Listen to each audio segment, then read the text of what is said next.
Today, we're diving straight back to 63 BCE to a collision of worlds, where the relentless power of Rome meets the unshakable faith of Judea. This is the story of Jerusalem's conquest, and our guide is the historian Josephus, giving us a front row seat as the Roman general, the legendary Pompey the Great, arrives at the gates of the Holy City. So, our story kicks off the moment Pompey gets to the walls of Jerusalem. And what he sees isn't just a military objective. He sees a city that's, on the one hand, incredibly well defended, but on the other, it's dangerously split, fighting against itself. All right, let's try to get inside Pompey's head for a minute. As a master strategist, he's not just looking at stone and mortar, he's looking for cracks. And for a Roman general, the biggest weakness wasn't ever on the walls. It was in the will of the people defending them. Josephus lays it all out for us. Pompey takes one look and sees the massive walls, the deep valleys that make a direct assault almost impossible, but his eyes are drawn to the real prize and the real problem, the temple.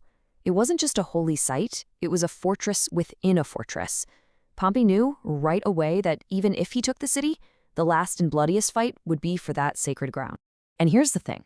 While Pompey is still weighing his options, still drawing up his plans, the city basically starts to do his job for him. An internal conflict, a sedition, as Josephus puts it, just explodes. The city literally starts tearing itself apart from the inside. So you've got this city split right down the middle, led by two brothers at each other's throats. On one side, you have the party of Aristobulus. These are the hardliners, the guys who want to fight to the bitter end. They hold up in the temple and literally burn the bridge connecting them to the rest of the city. But on the other side, you have Hyrcanus's faction. They see the writing on the wall, they figure surrender is the only option, so they throw open the city gates and hand the palace over to Pompey.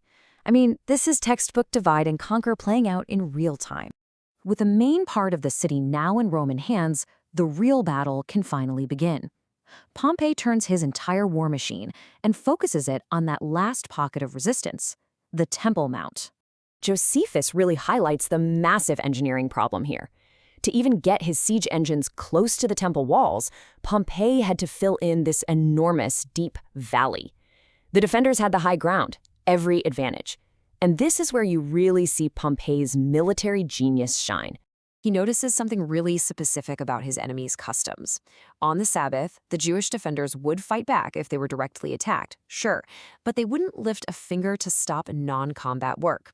So what does Pompey do? He tells his legions to spend every single Sabbath building. They just raise these huge siege ramps day after day with absolutely zero opposition. It was a cold, methodical, and kind of ruthless exploitation of religious law, a perfect example of Roman military intelligence. And you have to imagine what the Roman soldiers were thinking. Because even as their catapults are launching massive stones, even as arrows are raining down, the priests inside the temple just kept going. They continued their daily sacrifices and rituals without missing a beat. This incredible display of faith, this fortitude in the face of certain death, apparently made a huge impression on Pompey himself. After 3 long, grueling months, the end came fast. A massive tower is finally battered down, and the first Roman over the wall is Faustus Cornelius, the son of the famous Roman dictator Sulla. Right behind him are his centurions, and then it's all over. The Roman legions just flood into the sacred courtyards. Josephus gives us this just heartbreaking image. As Roman soldiers are swarming the temple, swords drawn, many of the priests just keep doing their duty at the altar. They were cut down right there in the middle of pouring libations and burning incense. They chose their service to God over saving their own lives. And the human cost, well, it was just staggering. In the slaughter that followed the breach, 12,000 Jews lost their lives, almost all of them inside the sacred grounds of their own temple. But as horrific as the battle and the death toll were, that wasn't considered the greatest disaster of the day. No, the deepest wound, the one that would be remembered for generations, was about to be inflicted. Pompey did the one thing that was completely unthinkable. Driven by what must have been just immense curiosity, he walked past the veils, past the barriers, and went into the Holy of Holies itself. This was the single most sacred spot in all of Judaism, a place where only the high priest was allowed to enter and only on one day of the entire year. So this is the million-dollar question, right? What did he see? What was in this room, a secret kept from the entire world for centuries, that this Roman general was now the very first outsider to lay eyes on? He saw the sacred items, the golden menorah, the table of shewbread, all the incense burners. But what he didn't see was a statue, an idol, some kind of image of their god.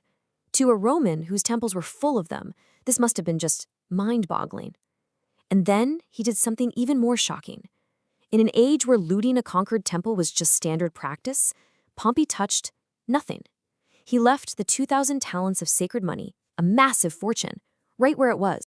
Then, the very next day, Pompey orders the temple to be ritually cleansed by its own priests and for the daily sacrifices to start up again. And he officially makes his ally, Hyrcanus, the new high priest.